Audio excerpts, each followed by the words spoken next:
की शुरुआत करते हैं। बात करेंगे केंद्रीय गृह और सहकारिता मंत्री अमित शाह के हरिद्वार दौरे की। इस मौके पर जन जन की सरकार 4 साल बेमिसाल कार्यक्रम में वो शामिल हुए। उन्होंने कार्यक्रम में 2000 पुलिसकर्मियों को नियुक्ति पत्र भी सौंपे और इस दौरान में अमित शाह ने सीएए के तहत पाकिस्तानी हिंदुओं को नागरिकता प्रमाण पत्र भी दिया।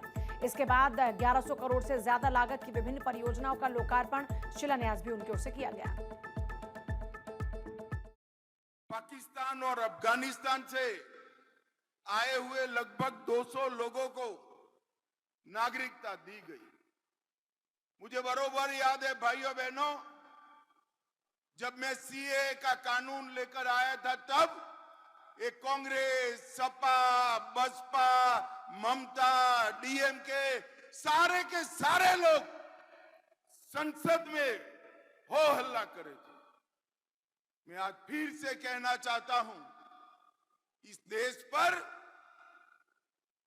हमारे जो हिंदू शरणार्थी बांग्लादेश, पाकिस्तान, अफगानिस्तान से आए हैं, सिख शरणार्थी आए हैं, बौद्ध शरणार्थी आए हैं, जैन शरणार्थी आए हैं, इस देश पर उनका इतना ही अधिकार है जितना नरेंद्र मोदी जी का अधिकार है। वो हमारे देश के नागरिक हैं, मगर तुष्टीकरण की राजनीति के कारण आजादी से अब तक उनको नागरिकता से वंचित रखा गया।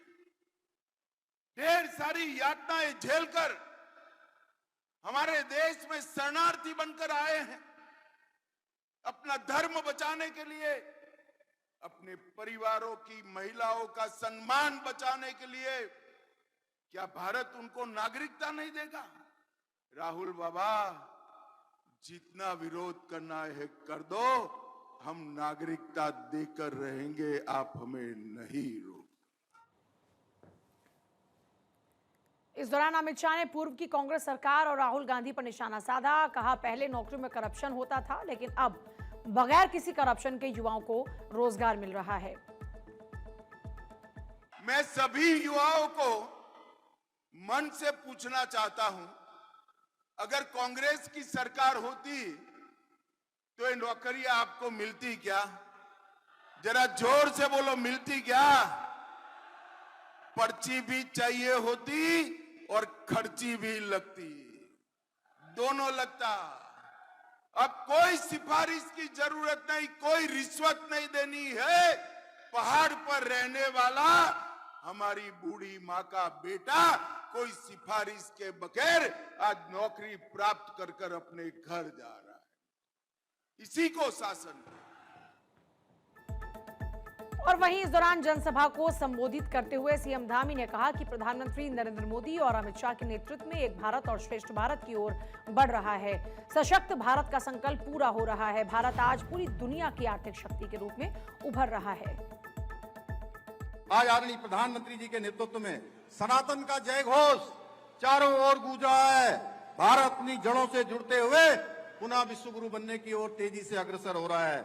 चाहे अयोध्या जी में भगवान श्री रामचंद्र जी का भव्य मंदिर बनना हो, काशी में काशी कॉरिडोर बनना हो, उज्जैन में महाकाल लोक बनना हो, या हमारे राज्य में केदारनाथ धाम, बद्रीनाथ धाम का मास्टर प्लान हो या नव निर्माण का काम हो।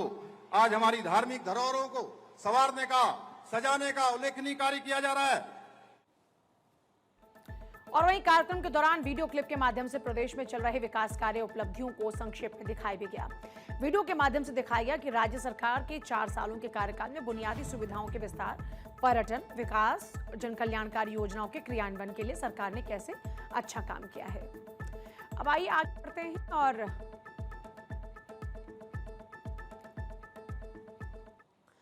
सीएम योगी आदित्यनाथ ने आगरा में अत्याधुनिक यथार्थ हॉस्पिटल का लोकार्पण किया है। इस दौरान में संत विजय कौशल जी महाराज और यथार्थ ग्रुप को आगरा में इस नए हॉस्पिटल के लिए प्रदेश सरकार की तरफ से शुभकामनाएं भी दी गईं। सीएम योगी ने कहा कि यथार्थ ग्रुप का यह 8वां हॉस्पिटल है। अष्ट सिद्धि के रूप में आपने इसकी शुरुआत की है। हर व्यक्ति को अच्छी स्वास्थ्य सुविधा मिलनी चाहिए और यह हर व्यक्ति का अधिकार है और किसी भी देश को यह सुविधा अपने नागरिकों को देनी चाहिए। यथार्थ ग्रुप का ये 8वां हॉस्पिटल है, यानी आपने अपनी अष्ट सिद्धि के रूप में आगरा के अंदर इस हॉस्पिटल की स्थापना की है, तो जब अष्ट सिद्धि होती है तभी 9 निधियां भी प्राप्त होती हैं, और मुझे लगता है कि अब उसकी शुरुआत होने वाली है। ये हॉस्पिटल उसका प्रतीक बनेगा। इस विश्वास के साथ आज हम सब यहां पर अपनी शुभेच्छा प्रदान करने के लिए यथार्थ ग्रुप के साथ यहां एकत्र हुए हैं। बहनों और भाइयों, हर व्यक्ति को अच्छी स्वास्थ्य सुविधा प्राप्त करने का अधिकार मिलना चाहिए। यह हर व्यक्ति का अधिकार है और किसी भी संप्रभु संपन्न देश को यह सुविधा अपने नागरिकों को देनी चाहिए। सीएम योगी ने प्रधानमंत्री मोदी की तारीफ की और कहा कि मोदी जी के नेतृत्व में भारत को दुनिया में नई पहचान मिली। दुनिया में तीसरी इकोनॉमी के रूप में भारत आगे बढ़ रहा है। इंफ्रास्ट्रक्चर, हाईवे, एक्सप्रेसवे बन रहे हैं। मेट्रो का निर्माण कार्य तेजी से आगे बढ़ रहा है।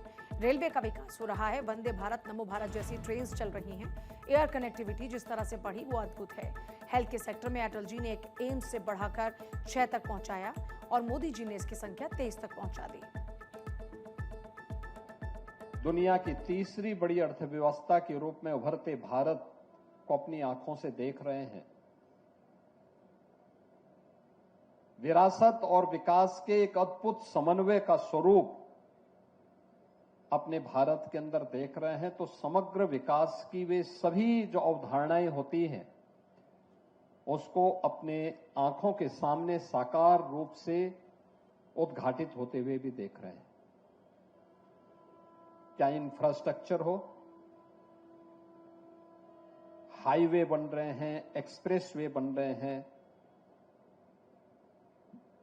पब्लिक ट्रांसपोर्ट के लिए मेट्रो का संचालन हो रहा है, रेलवे की नई नई लाइन भी तैयार हो रही है और नई टेक्नोलॉजी के साथ नए कोचेज भी रेलवे के नए वाहन के रूप में वंदे भारत, नमो भारत, अमृत भारत जैसी ट्रेन भी आज देश के अंदर हम सबको देखने, जानने और उनमें यात्रा करने का आनंद प्राप्त हो रहा है। सीएम योगी ने इस दौरान यूपी में स्वास्थ्य व्यवस्था में हो रहे विकास को लेकर जानकारी दी। कहा कि 81 मेडिकल कॉलेज संचालित हो रहे हैं। पहले 1 डिस्ट्रिक्ट 1 माफिया था। हमारी सरकार ने हर जिले में मेडिकल कॉलेज देने का काम किया। 2 एम्स संचालित हो रहे हैं। 6 करोड़ से ज्यादा लोग गरीबी रेखा से ऊपर उठकर जीवन यापन कर रहे हैं। हेल्थ के सेक्टर में अटल जी के समय केवल 1 एम्स था। अटल जी ने उसे 6 पहुंचाया और मोदी जी ने उनकी संख्या 23 तक पहुंचा दी। आज उत्तर प्रदेश 2017 के पहले उत्तर प्रदेश में केवल 17 मेडिकल कॉलेजेस काम करते थे। आज हम उत्तर प्रदेश के अंदर 81 मेडिकल कॉलेज का संचालन उत्तर प्रदेश भर में हम कर रहे हैं। जब 17 मेडिकल कॉलेज थे तो उत्तर प्रदेश में अंदर 1 डिस्ट्रिक्ट 1 माफिया जरूर हावी था, मेडिकल कॉलेज नहीं थे। ये सोच होती है, लोगों की सोच, सरकारों की सोच। उनकी सोच माफिया तक सीमित थी, उन्होंने माफिया पैदा किए।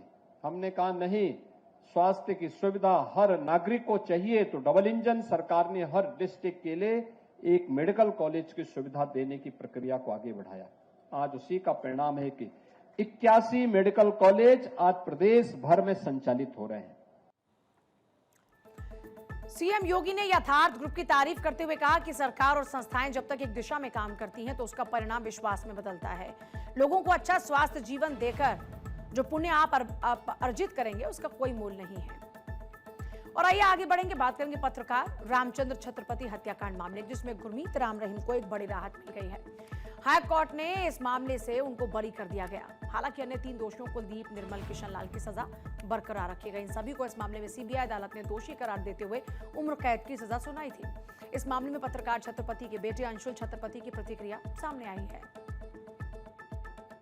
गुरमीत राम रहीम जो है मुख्य साजिशकर्ता इस मामले का, जिसने हमारे फादर का कत्ल करवाने के लिए षड्यंत्र रचा। जिस तरीके से गुरमीत राम रहीम को बरी करके बाकी आरोपियों को की सज़ा को बरकरार रखा गया है, तो कहीं ना कहीं ये इंसाफ नहीं है, क्योंकि हमारे फादर की कुलदीप सिंह, निर्मल सिंह या किशन लाल के साथ कोई एनमिटी नहीं थी। उनको सिर्फ टूल के तौर पर इस्तेमाल किया गया गुरमीत राम रहीम द्वारा। बिल्कुल हमारे लिए ये फैसला जो है वो निराशाजनक है और उम्मीद करते हैं कि Punjab and Haryana high court के फैसले के खिलाफ हम लोग माननीय सुप्रीम कोर्ट जाएंगे और माननीय सुप्रीम कोर्ट जो है वो हमें न्याय देगा।